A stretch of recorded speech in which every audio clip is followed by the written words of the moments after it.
বিসমিল্লাহ। এখন আমরা এই ড্রোন ক্যামেরা দিয়ে বিশ্বের সবথেকে বড় একটা ট্রেন স্টেশনে যাব। এখান থেকে প্রায় 6 কিলোমিটার দূরে। এই যে আমরা উপরে উঠেছি, এখান থেকে আমরা অনেক দূরে চলে যাব। কোথায় যাব বাবু? এখান থেকে 5-6 কিলোমিটার দূরে একটা ট্রেন স্টেশন আছে। আমরা সেই ট্রেন স্টেশনে যাব। এই যে এখান থেকে যাচ্ছি আমরা, অনেক দূরে ট্রেন স্টেশন। ওই উপর থেকে যত দূর চোখ যায়, শুধু পানি আর সবুজের মায়াবী এক দৃশ্য। এটাই নড়াইল জেলার লোহাগাড়া থানার মধুমতি নদী। বাংলাদেশের দক্ষিণ পশ্চিম অঞ্চলের অন্যতম গুরুত্বপূর্ণ এই নদীটি গড়াই নদীর নিম্ন প্রসাদে মধুমতি নামে পরিচিত। নদীটি নড়াইল সহ কয়েকটি জেলার উপর দিয়ে প্রবাহিত হয়ে দক্ষিণের দিকে এগিয়ে গিয়েছে। মধুমতি নদীর সর্পিলাকৃতির প্রবাহ আর দুই পাড়ের সবুজ প্রকৃতি ড্রোনের আকাশ দৃশ্যে যেন আরো অসাধারণ হয়ে উঠেছে। এই নদী শুধু প্রকৃতির সৌন্দর্য নয়, এটি এই অঞ্চলের কৃষি, মানুষের জীবন জীবিকা এবং স্থানীয় যোগাযোগের সঙ্গেও জড়িত আছে। তবে এই সৌন্দর্যের পাশাপাশি রয়েছে নদী ভাঙ্গনের বাস্তবতা। আকাশ থেকে দেখলে মনে হয় প্রকৃতির এক অপর সৌন্দর্যের চাদর বিছিয়ে আছে, কিন্তু এই সৌন্দর্যের বুকে লুকিয়ে আছে অসংখ্য মানুষের কান্নার গল্প। এই নদীর ভাঙ্গনে কত স্বপ্নের বাড়ি, কত সাজানো সংসার, কত বসত ভিটা একদিন ধীরে ধীরে নদীর গর্ভে বিলীন হয়ে গিয়েছে। যেখানে একসময় শিশুদের হাসি ভেসে আসতো, যেখানে উঠোন জুড়ে খেলতো ছোট্ট পায়ের শব্দ, আজ সেখানে শুধু ঢেউয়ের নিঃশব্দ চলাচল। কত কৃষকের সোনালী ফসলের জমি, কত বছর পরিশ্রমে গড়ে ওঠা মাটির ভিটে মুহূর্ত নয়, নদীর অবিরাম ভাঙ্গনে হারিয়ে গিয়েছে চিরতরে। মানুষ শুধু একটি ঘর হারায়নি, হারিয়েছে স্মৃতি, শৈশব, ভালোবাসা আর বেঁচে থাকার ঠিকানা।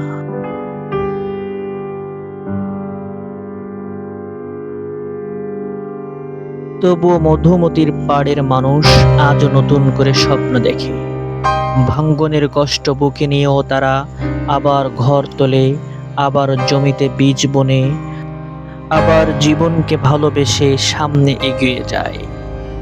এই নদী তাই শুধু একটি নদী নয়, এটি সৌন্দর্যের প্রতীক, আবার হাজারো মানুষের বেদনার সংগ্রাম আর অদম্য আশারও সাক্ষী।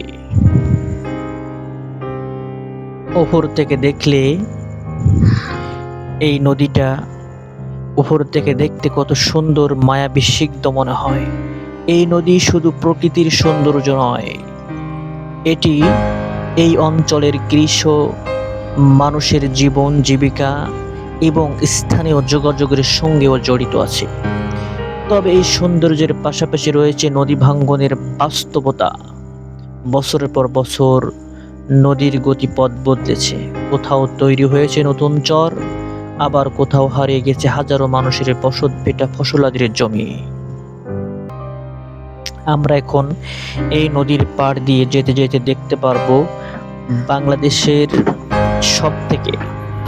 সব থেকে নামকরা একটা ট্রেন লাইন, যে লাইনের উপর দিয়ে সরাসরি পদ্মা সেতুর উপর দিয়ে ট্রেন চলাচল করে। এই রেলপথটি পদ্মা সেতু ও রেল সংযোগ প্রকল্পের একটি গুরুত্বপূর্ণ অংশ।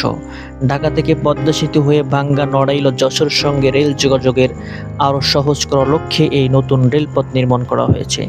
আমরা সেই রেলপথে এখন ভ্রমণ করতে করতে সেই রেলপথের দিকে যাব।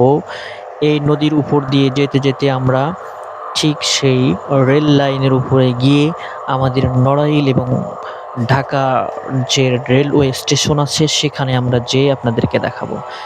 তা যাওয়ার পথে দেখতে পাচ্ছেন কৃষক একজন এখানে ঘাস কাটতেছে। আমরা উপরে থেকে ড্রোন নিয়ে আসি, উনি দেখতে পাচ্ছে না। এখন আমরা এই যে ট্রেন স্টেশনের দিকে যাচ্ছি, আপনারা আমাদের সাথে দেখতে থাকুন। আমরা ট্রেন স্টেশনে যেয়ে এই মানে নতুন রেলপথ নির্মাণ করা হয়েছে, সেই রেলপথে যাচ্ছি। আমরা আপনাদেরকে দেখাবো আমাদের ড্রোন ক্যামেরা। আপনারা দেখতে পাচ্ছেন দূর পর্যন্ত চলে গেছি রেলওয়ে স্টেশনের পথে। আমরা এই পথের মাঝেই রয়েছে মধুমতি নদীর উপর নির্মিত মধুমতি রেল সেতু, সেখানেও যাওয়ার চেষ্টা করব। তার আগে আমরা আপনাদেরকে দেখাবো যে এই রেল স্টেশনের একেবারে সদর দপ্তর, মানে একেবারেই সামনে আপনাদেরকে যে দেখাবো, একেবারে যেখানে টিকিট কাটে ওইখানেও যাব আমরা, যে আপনাদেরকে দেখানোর চেষ্টা করব। উপর থেকে দেখলে রেলওয়ে স্টেশন, সবুজ মাঠ আর সদিয়ার ঘনবসতি, জনবসতি সবকিছু মিলিয়ে লোহাগড়ার এই অসাধারণ দৃশ্য চোখে পড়ে। যেন শুধু একটি রেল নয়, দক্ষিণ পশ্চিম অঞ্চলের মানুষের যোগাযোগের সম্পূর্ণ নতুন একটি পথ। এই যে আপনারা দেখতে পাচ্ছেন লোহাগড়া রেলওয়ে স্টেশন, আমরা একেবারে প্রবেশ পথের ধারে চলে এসেছি। একেবারে একটু উপর থেকে দেখাচ্ছি আপনাদেরকে। এই যে এই শহর অঞ্চল দিয়ে আমরা ঘুরে ঘুরে, এই গ্রাম অঞ্চল দিয়ে একেবারে রেলওয়ে স্টেশনে আপনাদেরকে দেখালাম।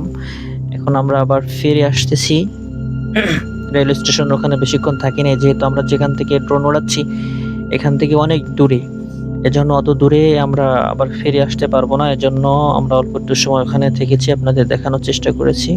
এখন আমরা আবার এখানে একটু নামবো, নিচে নেমে আমরা দেখবো এখানে যে আসার পথে আমরা একজন লোককে দেখছিলাম, যে যাওয়ার সময় দেখছিলাম একজন এখানে কাটতেছিল, তো সেখানে নামার চেষ্টা করেছিলাম। এখন আমরা আবার দেখতেছি কোন জায়গা দিয়ে আমরা গেছিলাম, সেখান থেকে আবার ফিরে আসব, সেটা আপনাদের দেখানোর চেষ্টা করতেছি। আমরা হোম টু রিটার্ন না এসে আমরা নিজেরাই ড্রোন চালিয়ে আবার আসার জন্য চেষ্টা করছি যেখান থেকে গিয়েছিলাম। আপনারা দেখতে থাকুন, এবং এতক্ষণ পর্যন্ত যারা ভিডিওটা দেখেছেন অবশ্যই আমাদের ভিডিওটি লাইক, কমেন্ট, শেয়ার করতে ভুলবেন না। ভিডিওটি ভালো লাগলে অবশ্যই সাবস্ক্রাইব করবেন এবং নতুন ভিডিও আসার আগ পর্যন্ত আমাদের পাশে থাকবেন। অবশ্যই ভিডিওটি শেয়ার করে বন্ধুদের মাঝে দিবেন, যাতে এত কষ্ট করে আমরা ভিডিও করলাম, আপনাদেরকে ড্রোন ক্যামেরার মাধ্যমে অনেক দূর ঘুরিয়ে ঘুরিয়ে দেখালাম এবং এই শহরটাও দেখালাম। এজন্য আপনারা আমাদের চ্যানেলটা সাবস্ক্রাইব করে আমাদের পাশে থাকবেন।